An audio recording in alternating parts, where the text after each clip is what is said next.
अस्सलाम वालेकुम viewers, welcome back to my YouTube channel daily tips with Asma. आज के इस वीडियो में हम आपको बताएंगे सरमद नाम का मतलब क्या है। सरमद नाम का शुमार लड़कों के नामों में होता है। सरमद एक इस्लामी नाम है।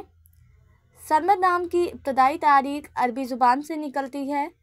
सरमद नाम के अफराद के लिए खुशकिस्मत नंबर 6 माना जाता है। माहिरीन के मुताबिक सरमद नाम के लड़के बहुत खामोश रहने वाले होते हैं। सरमद नाम का मतलब है हमेशा रहने वाला।